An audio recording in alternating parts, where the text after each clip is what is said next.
Saya tuh sampai pangling loh, telinga saya gini-giniin. Kenapa? Karena Pak Jokowi ngomong, saya akan cawe-cawe. Itu Bang Karni nanya, Pak Presiden, boleh ngerokok?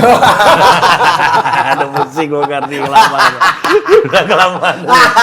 Kalau kata Bambang Pacul, politisi di zaman sekarang mati ketika dia sudah mulai tidak dibicarakan. Tapi kenapa agak sulit menurut Gus Ulil orang kayak Bu Mega dan Gus Dur ini masuk ke detail-detail praktek itu, Gus? Ya karena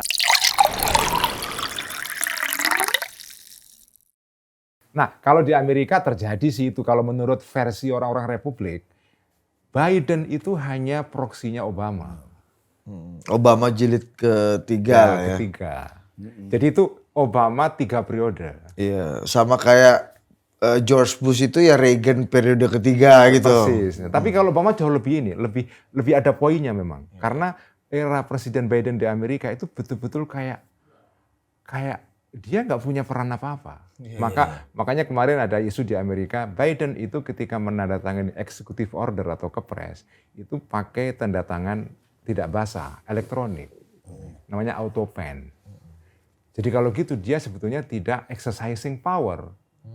Dia ada maknanya itu? Oh iya, itu kemarin kejadian itu ada puluhan executive order pada zaman Biden ditengarai, itu bukan tanda tangan dia sendiri.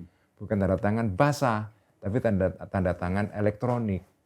Itu dimaknai oleh orang tertentu atau menjadi common knowledge, pemahaman umum? Kalau di media sosial itu dibicarakan banyak, tapi di media mainstream tidak muncul. Nah, jadi dalam konteks Amerika terjadi juga ada presiden yang sudah lengser exercising power. Makanya Obama sekarang pun diserang sebagai objek dari diserang Obama karena menurut orang-orang Republik the real power sekarang ini di Partai Demokrat ya ada di Obama dan Hillary Clinton ya, dua itu. Nah Jokowi juga sama. Dia sudah tidak menjabat tapi exercising power. Itu buat saya fenomena yang hebat itu. Bukan sesuatu ya itu bisa ditafsirkan macam-macam lah. Bisa jelek, bisa positif. Saya menafsirkannya positif itu. Kok bisa orang sudah tidak berkuasa exercising power. Itu. Ya karena balik lagi ke teorinya Gus Ulil sebelumnya, Din. Mengakhiri kekuasaan tuh ya nggak ada ideologinya juga. Nggak ada. Kenapa harus pakai pola tertentu kan? Kalau sudah selesai ya tidak harus ke kebun anggur ini kan nggak perlu kan nggak perlu. Atau bangun perpustakaan kayak Pak SBY di Pacitan gitu. Oke, ya itu Pak SBY. Tapi kan Pak Jokowi lain. Kan tidak hanya satu pola mantan presiden. Iya. Kata siapa kebenarannya harus seperti Pak Habibie yang fade away dari politik persis, itu good kan. point. Good point. Kata Sugeng Saryadi. Good point lagi kamu. Iya, almarhum ini. Ya kan? Iya. Kamu bad pointnya cuma kalau udah berkaitan dengan pelafalan bahasa. Bahasa Arab itu ya. Iya. Nah tapi menurut Gus Ulil tentu udah ada hipotesanya gitu ya.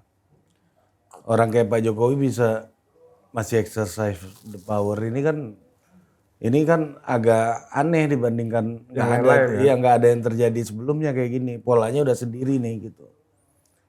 Apa pandangan Gus Ulil? Kalau saya menganggap itu ya tadi itu, saya nggak bisa menganalisis lebih jauh daripada yang tadi saya katakan. Mungkin kan karena anaknya punya 2 orang di jabatan publik, terus ada 1 orang ketua umum partai. Ya atau... kan di daerah-daerah juga banyak orang yang mantan bupati, anaknya masih berkeliaran di mana-mana, anggota ketua DPRD lah, istrinya jadi bupati. Pak SBY juga anaknya masih berkeliaran di politik, 1 Menko, 1 tapi dia tidak wakil ketua MPR. Tapi dia tidak exercise power. Pak Jokowi ini ya luar biasa ini. Meskipun Pak Jokowi terlihat selalu bilang juga, saya nggak meng-exercise kok, ibaratnya gitu ya, saya nggak mau cawe-cawe, saya lakuin apa yang saya suka aja, belusukan aja. Waktu terakhir ketemu sama kita, Pak Jokowi sempat bilang itu tuh saya komplain tuh sama Mas Romi katanya kan. Karena bilang saya yang skenario, penulis naskah, bisa yang sutradara, Iya. sampai lighting, sampai admin medsos. Iya sampai tuh Iya, tukang jangan make up sampai pun semua saya. politik ini saya yang dikira ngatur gitu kan. Iya. Kata Pak Jokowi gitu. Tapi kita abis keluar saya tanya Budi, itu beliau senang apa enggak sih dia ngomong kayak gitu? Kayaknya sur deh. Kayaknya Kok bener sih Mas Ya, Romi? Iya. Emang bukan Pak.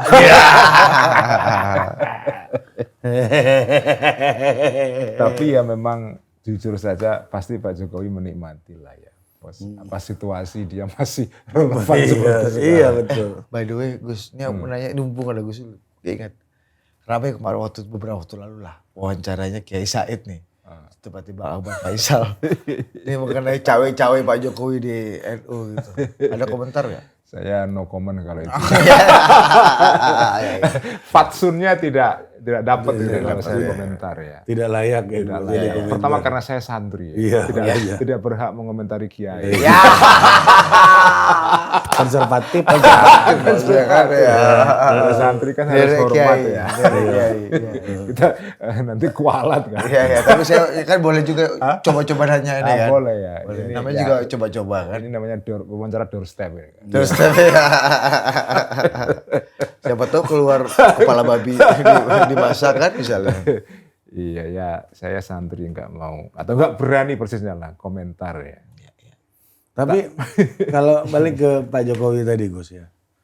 Dalam setiap momen politik itu kan kalau ada yang terupgrade pasti ada yang terdowngrade. Pasti itu. Itu kan hukum alamnya kan gitu aja kan. Otomatis tuh ya. Otomatis.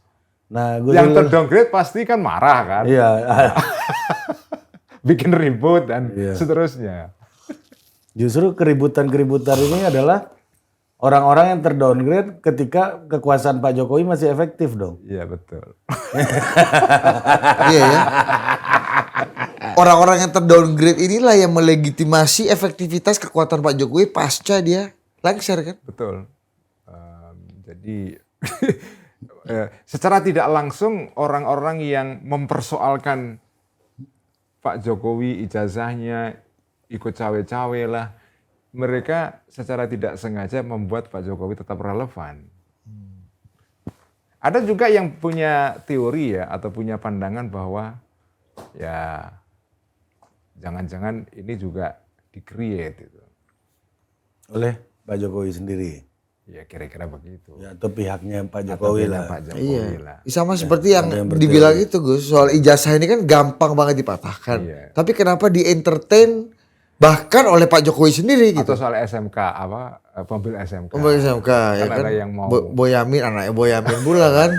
Tapi Smell fishy sekali gitu. ya, tapi ada yang bilang, tapi gini, ada yang bilang ijazah Pak Jokowi benar, ada yang bilang palsu, tapi ada yang meragukan juga bahwa ini mungkin di-create oleh pihaknya Pak Jokowi sendiri. Tapi lepas dari itu semua, ini kan diomongin semua. Iya.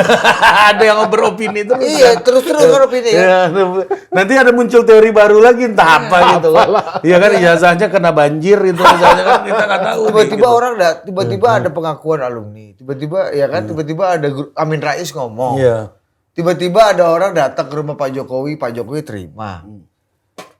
Nah tapi gini, menurut pendapat saya, ini kan omongan-omongan yang sebetulnya tidak prinsipil. Iya, iya. Nggak penting sebetulnya. Iya. Betul, betul. Ngapain ngomong kayak gini? nih? Makanya. Tapi Kita kalau ngomongin yang penting malah nggak diomongin. nggak diomongin. Iya. Tapi sebetulnya kan tadi itu saya bilang, ini adalah sasaran antara saja. Sebetulnya yang ditembak kan bukan soal ijazah.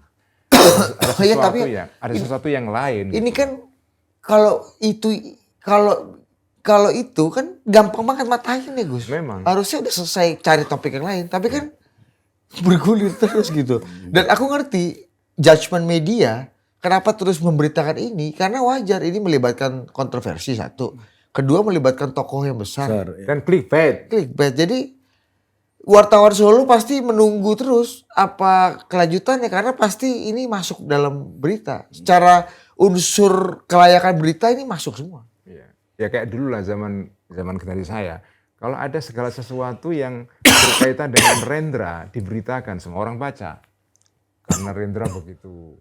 Sang burung merak ini kan. Sang burung merak. Nah, sekarang juga begitu. Kalau Anda memberitakan soal Jokowi, pasti akan diklik orang. Iya, Tapi itu emang hebat sih. hebat. Maksudnya Canggih loh, Ri. sebagai seorang marketer ya Pak Jokowi saya ngelihatnya. Iya. Waktu dulu saya diundang ke istana itu Gus, makan sama Presiden Jokowi waktu itu. Saya itu sampai pangling loh, telinga saya gini-giniin. Kenapa? Karena Pak Jokowi ngomong, saya akan cawe-cawe. Saya nggak akan cawe-cawe apa saya akan cawe-cawe nih? Kan biasanya presiden kan ngomong saya nggak akan cawe-cawe. Ya, itu normalnya. Normal. Saya tidak akan cawe-cawe, kan viral Normal. tuh. Seminggu tuh Saya akan cawe-cawe. Saya akan cawe-cawe. Terus ada, lu ceritain dong Gus Sulil. Ada pertanyaan lanjutan dari jurnalis senior Desi Anwar. Gimana? Pak Presiden, what is cawe-cawe? Ini lebih prinsipil lagi. Madam Desi ini kan. Yang dari sangat kecil dia ada di Inggris ini kan. Beda. Secara culture beda kan. Cawe-cawe. Madam. Madam Desi. Kalau kawan Di Inggris saya- juga kita Madam Desi. Iya, udah lama juga Kalau kawan nih. saya kan lain. What is Muhaimin? Muhaimin Iskandar. Itu lain lagi. Habis itu Bang Karni nanya, Pak Presiden, boleh ngerokok? Ada pusing Bang Karni kelamaan. Udah kelamaan. Udah lama Jadi kan. gak ada yang suruh dia. Udah lah. Orang kira kan, wah Bang Karni nanya apa nih? Gitu kan. Habis Desi Anwar, Iya, Bang Karni iya, kan. nggak lama. Ini senior-senior kan. Iya. Duduk depan presiden pula kan, Bang Karni kan, ada hadapan kan. Pak Presiden, boleh ngerokok. Udah gak tahan kan orang tua ini kan. Abang kita ini kan. Gue bakal baca buku Bang Karni. Dia itu berpuluh tahun-tahun jadi jurnalis gak mau ikut perjalanan presiden. Karena gak bisa ngerokok di pesawat. Gak kuat dia. Gak kuat ya. Duduk pas lagi depan-depanan kan. Itu. Karena senior kan. Iya. Jadi itu memang nemu gitu apa namanya clickbaitnya itu. Saya akan cawe-cawe gitu. Tapi untung ada Bang langsung ini ya viral. Hah? Langsung diam, orang langsung terdiam. Bener Bang kan gini-gini ada gitu. Iya, gini cawe-cawe. Biasanya kan nggak cawe-cawe gitu ngomongnya gitu loh. Ini ngomongnya cawe-cawe. Sampailah masuk nama gua di MK ini kan sebagai konten kreator yang diundang ke istana Jokowi cawe-cawe ini. Aduh. Kan masuk tuh nama gua di TV tuh. Lu Akbar Faisal Iya, sama Bang Helmi ya kan. Helmi Yohanes lagi. Helmi Yahya. Jadi ini nemu gitu cara ngomongnya cawe-cawe walaupun pas break Pak Pratik seperti menyapu dan mengalah. Jadi maksud Klarifikasi lah. Tapi cawe-cawe Dia Pak. tahu Pak Pratik. Ini dia di Iya, barang kan. tapi diulang lagi sama Pak Jokowi, ya saya cawe-cawe. Berarti bener tidak Iya. tidak. Tapi itu jasanya Bang Vito tuh. Ini boleh ditulis Pak? Ya silakan. Kalau itu udah keluar tuh. Iya kan? udah nggak bisa tuh di apa-apa itu. Kalau presiden ngomong ini off the record, nggak bisa Nggak tuh bisa. keluar. Lu cuma bisa. Ya kan presiden udah ngomong dengan emosi yang tinggi gitu ya, apa beneran emosi atau terplanning sebagai sebuah marketing, gue juga nggak tahu itu ya. Abis lu Cuma ngeliat pola Pak lagi Jokowi sur lah ya, lagi ngomong Nah, lagi. yang lucu adalah bukan Pak Jokowi, maksudnya Pak Jokowi soal cawe-cawe gitu udah terplanning itu Pak Jokowi banget. Ya. Apakah Pak Pratik yang abis itu ngalas dan mengklarifikasi satu persatu itu juga bagian dari skenario? Mungkin. Lu yakin kan ini? Iya kan? Ini lagi main tonil nih. Iya kan? Jadi seolah-olah itu salah info kan. Iya. Makin pengen kan? Wah, ya kan? Seolah-olah spontan kan. Iya. Padahal ya itu diatur ya. Di set, ya. Emang gitu Gus. Saya nggak tahu. Nggak dalam tiki-taka politik kan gitu. Iya, mungkin aja mungkin. Sangat mungkin terjadi. Iya. Melihat pola Pak Jokowi ya. Lu kan udah lama kenal kan? Iya. Agak tahu. Ya. Itu, jadi waktu itu begitu Gus. Jadi memang Artinya sekarang ijazah juga begitu. enggak. Kalau maksud dalam gua- konteks ya, ada opsi lain bahwa selain opsi satu yang paling masuk akal tadi, Pak Jokowi ditarget karena dia sasaran antara untuk Itu menarget anu lah, rezim. tafsiran akademis itu. Tafsiran normalnya, ya kan, Para- commonnya ya. Yang lainnya kan ya politisi itu kan ya politisi kalau kata Bambang Pacul, politisi di zaman sekarang mati ketika dia sudah mulai tidak dibicarakan. Wah, itu betul itu. Itu matinya politisi ya kalau kata Bang Pacul. Nah dalam konteks itu ya ini kan untuk memperpanjang umur. Ya. Tapi kan kalau kita lihat Pak Jokowi sekarang ini itu levelnya tidak sekedar memperpanjang umur. Iya, iya. Tadi saya bilang exercising power. Iya, iya. Maksudnya gini, Iya, iya. indikatornya sederhana lah. Kan jarang presiden sudah tidak menjabat, tiba-tiba ada menteri dari kabinet pemerintahan berikutnya sowan gitu. Itu kan luar biasa itu. Iya kan? Enggak juga dong, meskipun orang kabinet soal ke Pak SBY dan ke Bu Mega kan tiap tahun ada juga. Gus. Tapi kalau ke SBY kayaknya jarang ya. Ke Bu Mega juga. Bu Mega pasti, orang pasti Pak BGS, Bu Sri Mulyani, Pak Budi Karya, Pak Basuki. Menteri-menteri Pak Jokowi dulu, itu kan ke Bu Mega. Enggak, terus. tapi itu kan Kemarin Bu Mega orang tua, Bos. Maksudnya orang yang dituakan. Iya, Jadi iya, udah iya. lama sebelumnya Dalam dia jadi konteks presiden. itu ya, iya, Tapi iya. menterinya Pak SBY ke Pak Jokowi, menterinya Pak SBY ke Bu Mega ada nggak gitu Nggak loh? ada. Maksudnya. atau Dan menterinya Pak Jokowi ke Pak SBY? Pak CT selalu ke Bu Mega juga dia. Iya. enggak, tapi misalnya Waktu jabat. Iya. zaman SBY jadi presiden misalnya, Karena Jokowi keluarga Pak Taufik kan dekat. Jokowi periode pertama misalnya, apakah menteri-menterinya Jokowi ketika itu ada yang sowan ke SBY misalnya? Setahu saya, seingat saya nggak ada. Karena apa? Karena SBY tidak exercising power lagi. Nggak, di awal-awal Pak CT kan udah periode kedua SBY, Bos. Iya. Periode pertama SBY kan Lagi emang kusut-kusut emang ya. ada ya, menteri Pak SBY berani ke tempat Bu Mega. Nggak berani lah. Iya kan? Saya ketua Partai Demokrat dulu. Iya. Berani pasti. Iya kan? Sama kayak periode pertamanya Pak Jokowi, emang ada yang berani ke tempat Iya, Pak wajar, SBY wajar. Nggak gitu. berani lah. Kalau orang ke Pak Tri Sutrisno, Itu atau oke. ke Pak, iya kan? Iya. Orang sepuh. Pak Iya, JK orang sepuh kayak itu kan termasuk biasanya- Bu Mega juga orang sepuh Iya, gitu bisa loh. dianggap dalam konteks Iya. itu ya, Ri, ya. Iya, apa Mboe Bongso. Iya. Kan? Kalau kata dusun. Hatinya jembar. Hatinya jembar. Karena Bu Mega itu Mboe Mboe Bongso. Pasti hatinya jembar. Dusun kan orang kudus itu. Iya. Aku loh, Bu Mega manggil aku. Itu gimana itu si Cahyo Gemblong? Iya. Jadi cakep menteri kamu ya sekarang. Gitu kan. Kamu tolong amankan tanah-tanah rakyat. Pesannya Mboe Bongso. Mboe Bongso. Kecah Gemblong ini ya. Nuskron. Dibilang kecak. Boy Bongso. Iya, katanya begitu dilantik, dia ditelepon sama Bu Mega, Gus. Lewat Pak Hasto ya. Mas, ini Ibu mau ngomong. Cakep belum? Gitu ada gitu ya. Ya Bu, tolong kamu tangan rakyat reforma agraria. Siap Bu. J, ya. Pripun? Jawa, bahasa Jawa kan ya. Bahasa Jawa. Cahyo Gemblong ini kan. Kok bisa gitu? Karena Mboe Bongso. Jembar hati. Jembar hati.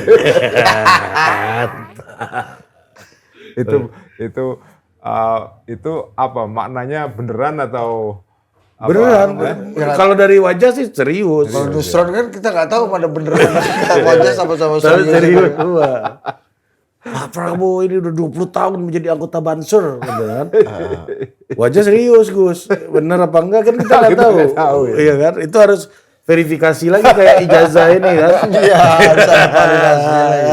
Harus Cuma ada pengadilan yang berhak Iya. untuk nanya. untuk nanya dan memakai lie detector ini. Kita kan nggak berhak. Kalau kayak Gus Nusron nih ngomong kan kita nikmati aja kan. Iya. Kayak misalnya ada soal misalnya Nun Sewu Pak Ridwan Kamil yang baru digosipin itu. Wah, Ya. orang netizen tes DNA dong. Lu sokap juru-juru tes DNA. Apa hak lu kan? Apa hak lu? Apa Emang wewenang ente lu? pengadilan. Emang sih kita pengen tahu. Iya. Cuma kan nggak berhak itu. Cuma segitu aja bos Ya, gitu kan. bahkan istrinya Pak Emil itu belum tentu punya kewenangan secara hukum ya untuk menyuruh itu misalnya. Kecuali kalau ngelapor ke polisi. Iya, ya ya beda maksudnya cerita. kalau untuk minta itu pun polisi yang minta kan. Iya, itu pun. Iya, pengadilan yang ya. berhak aparat hukum. Apa hukum, iya. APH. Apa ya aparat Iya. hukum. Iya betul. Iya, jadi Boe Bongso ya. Jembar Atine. Tapi gimana menurut Gus Solil? apa itu? Bu Mega itu dianggap sekarang orang keras apa, nggak mau ini, nggak mau itu. Kalau bahasa dulu Bung Karno tuh ngatain Pak Harto itu kopeh, keras kepala. Mungkin agak-agak mirip gitu. Bu Mega kan juga keras hatinya. Bukan jembar. Kalau kata Nusron, Jembar Atine. Jembar hati. Boe Bongso. Pada dasarnya Bu Mega tuh boe bongso. Dadanya lapang. Iya. Itu kan. Jembar Gimana, Gus Solil? Jembar Atine. Pada dasarnya Bu Mega tuh jembar hati. Ya, gini, ada tokoh-tokoh itu yang apa ya? Jadi ini analogi ya, tapi analogi ini mungkin tidak tepat seluruhnya. Iya. Udah ada disclaimer dulu ya, Anda jangan. Jadi misalnya di NU itu ada tradisi ya namanya kiai, itu harus dihormati lah. Kita nggak boleh apapun, ya bukan berarti kiai itu tidak bisa salah, ya, tapi kita hormati gitu. Nah ada tokoh-tokoh di dalam bangsa ini itu yang levelnya sudah gitu-gitu, kita hormati gitu. Tapi memang kalau sudah menyangkut aspek pragmatis dari kekuasaan, detail-detail kebijakan atau apa, mungkin kita tidak harus sepakat dengan apa yang beliau katakan. Tapi bahwa dia kita harus hormati. Nah saya kira Bu Mega itu begitu. Ya kita hormati lah. Makanya dipimpin oleh hikmat dan kebijaksanaan. Ya kan, ya. hikmat tuh direnungkan kan. Ya kan, dipikirkan, diinternalisasi gitu kan. Ya memang kalau kita lihat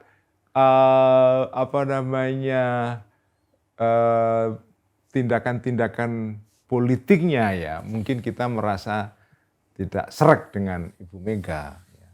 Tapi ya dia ini tokoh bangsa. Boe Bongso. Boe Bongso. Dalam hal ini saya setuju dengan Nusron. Iya. Boe Bongso.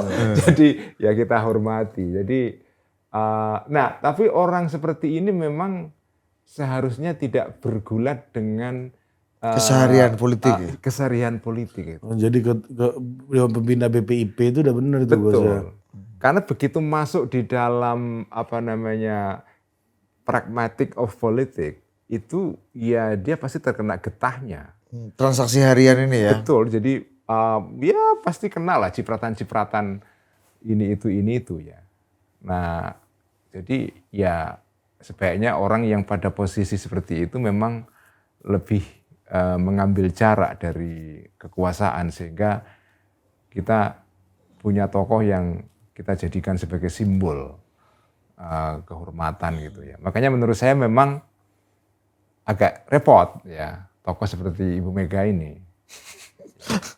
Repot dalam pengertian ya beliau ini kita hormati memang. Kita hormati. Bagaimanapun ini simbol bangsa memang. Anaknya Bung Karno, punya sejarah politik yang panjang.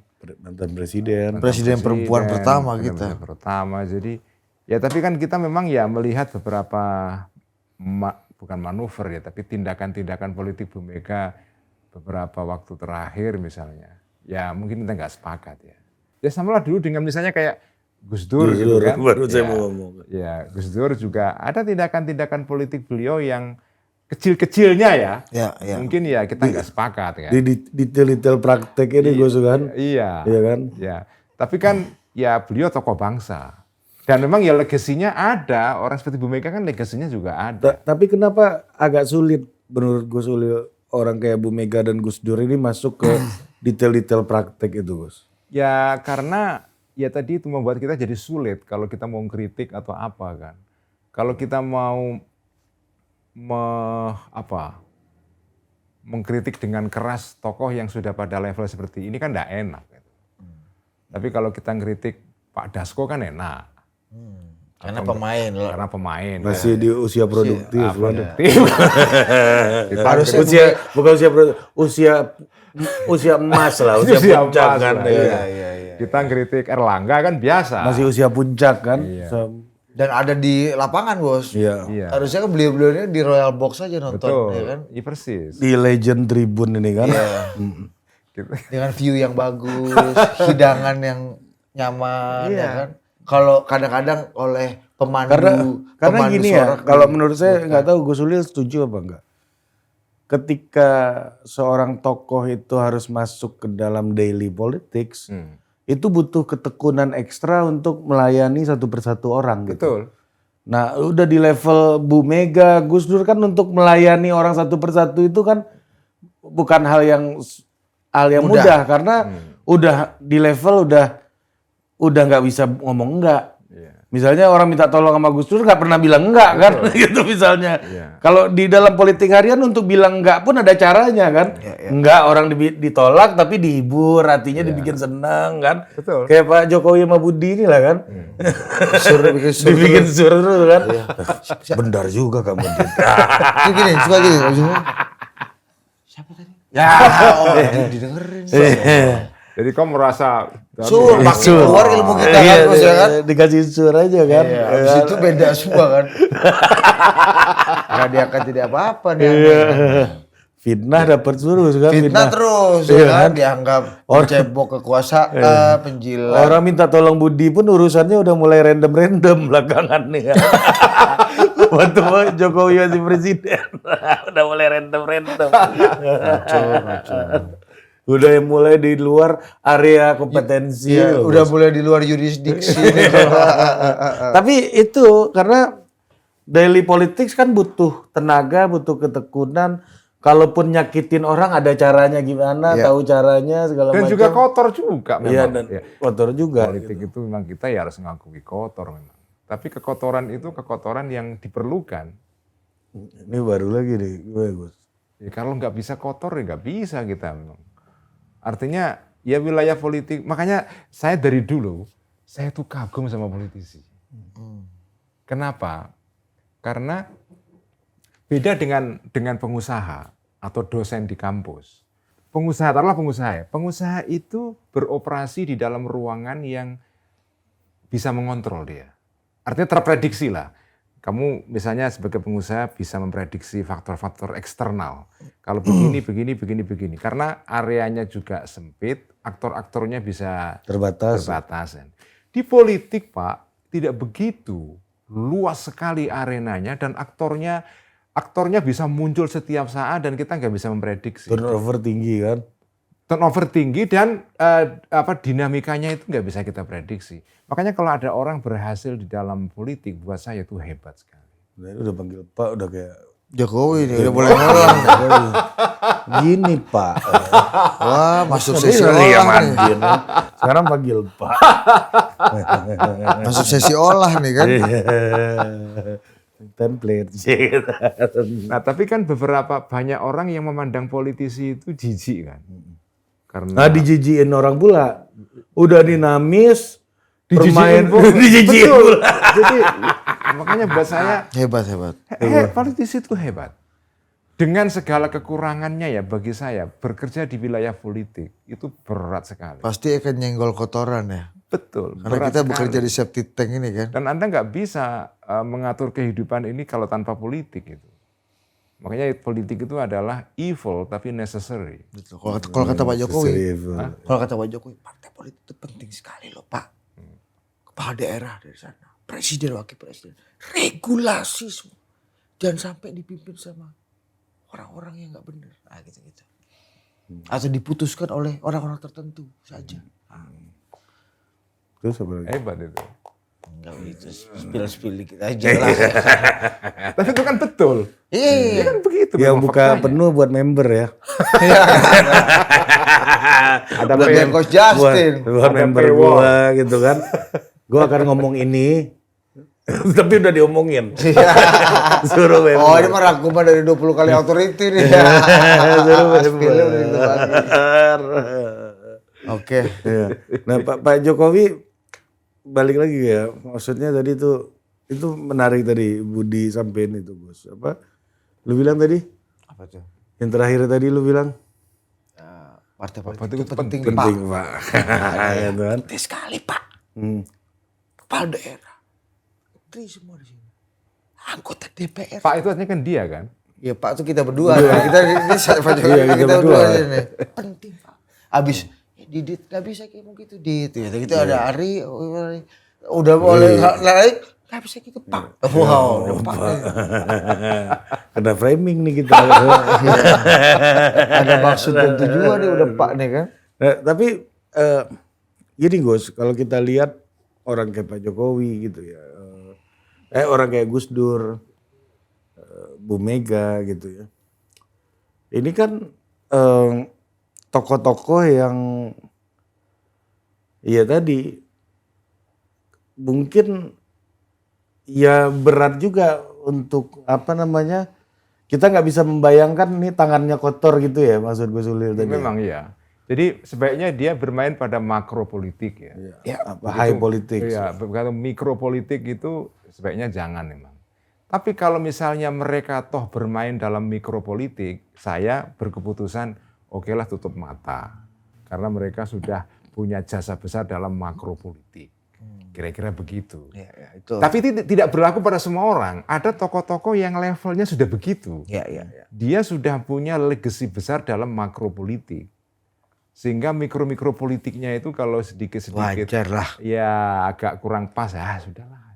Ya, kalau Tutup mata gitu. kalau di lalu lintas Tapi melanggar kenapa orang nggak bisa berpikir kayak gitu Gus? Ya karena mereka punya agenda politik sendiri. Iya kan maksudnya gini, apa namanya? Ya kita juga misalnya ya nonton Bu Mega lagi ngomong apa di TV gitu. Kan nggak enak, kadang-kadang kan nggak. Walaupun kita tahu ini bakal dipotong bagian ini, bakal dipelintir bagian ini. Kan maksudnya kita tahu sebenarnya. Gitu kan. Tapi kan memang maksudnya kita tahu sebenarnya gitu. Tapi kan ada orang-orang yang memang pinter sekali memainkan potongan. Iya. Potongan ini, klip aja, klip kan. Klip ini. Klip itu sekarang kan menjadi penting itu. Karena klip itu artinya setelah dan sesudahnya nggak penting. Bagian itu yang dimainkan untuk membangun narasi. highlight ya. Jadi misalnya kayak Bung Karno, makropolitiknya udah luar biasa Pak. Mikropolitiknya ya sudah kita. Makanya butuh teknokrat atau operator-operator yang bisa menerjemahkan makropolitik ini dalam hal mikropolitik. Pak Jokowi punya kemampuan untuk melakukan sendiri mikropolitiknya dengan sangat detail. Dan dia memang ya kebetulan punya pada level mikropolitik orang-orang yang memang ya bisa diandalkan. Ya. Nah, Pak Prabowo gimana menurut Gus Ulil? Saya tidak berkompeten menilai ya. Tapi maksudnya dalam hal makropolitik juga udah punya legacy atau? Menurut saya Pak Prabowo itu pada level makropolitik ya sekarang ini kan sedang ingin membangun legacy. Dia kepengen membangun Indonesia sebagai bangsa besar. Kita belum tahu apakah ini nanti bisa dilaksanakan atau tidak. Tapi saya melihat bahwa Pak Prabowo punya hasrat besar untuk melakukan itu. Dan saya melihat ada orang-orang dalam kabinetnya yang cukup punya kemampuan untuk menerjemahkannya pada level mikropolitik. Oke. Jadi ya saya berharap Pak Prabowo berhasil. Ya, kita pun berharap karena hasilnya pasti kan rakyat yang akan. Karena transformasi yang ingin dia lakukan itu besar banget. Kalau saya kan selalu mengatakan Pak Jokowi sudah memberikan landasan membangun infrastruktur fisik. Pak Prabowo ingin meneruskannya pada level infrastruktur manusia. Nah, itu ya terus dulu. Jadi menurut saya ini sudah jadi kelanjutannya Pak Prabowo itu bukan kelanjutan dalam pengertian tidak ada sesuatu yang baru, tapi kelanjutan dalam pengertian ini seperti skripsi itu loh. Ada bab pendahuluan itu namanya survei literatur. Ya. Kita berdasarkan temuan-temuan orang-orang yang terdahulu, kita meneruskan ini dengan riset yang baru. Atau rekomendasi.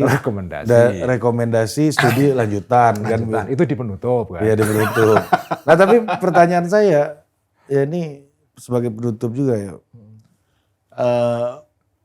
Gimana sih kita ini, Gus Ulil melihat orang-orang di sekitar epicentrum kekuasaan ini beradaptasi kan, karena memang kita ngelihat kan Pak Prabowo dan Pak Jokowi ini kan punya background historis yang berbeda, Sangat punya berbeda. punya latar belakang ekonomi yang berbeda, Punya pengetahuan kemanusiaan dan pengetahuan keilahian yang berbeda.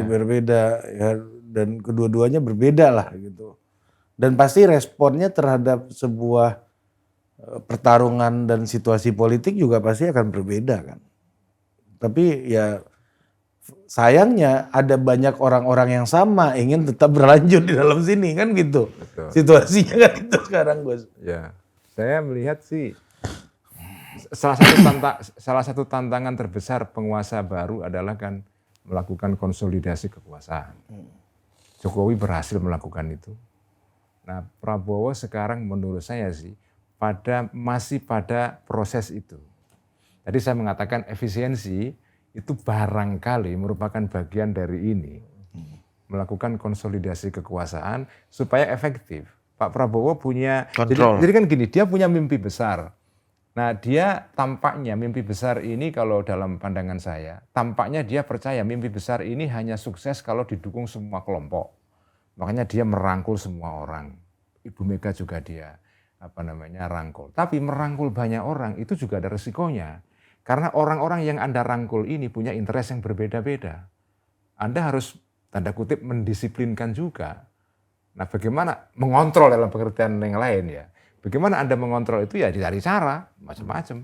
Ya salah satu caranya adalah membuat mereka dependen atau tergantung kepada Anda. Good point, Gus. Good point.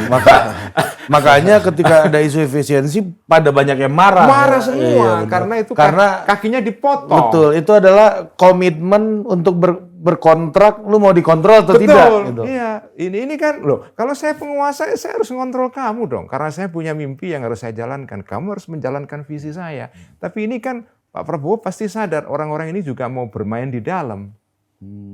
Makanya dia harus kontrol juga. Berarti ya. Jadi ini tahap sekarang ini tahap melakukan konsolidasi kekuasaan supaya kekuasaan dia efektif. Baru tahap berikutnya Sampai menciptakan equilibrium baru lagi. persis, good point. Good point. Berarti Gus Ulil setuju. Mimpi adalah kunci. Oke, sampai jumpa lagi.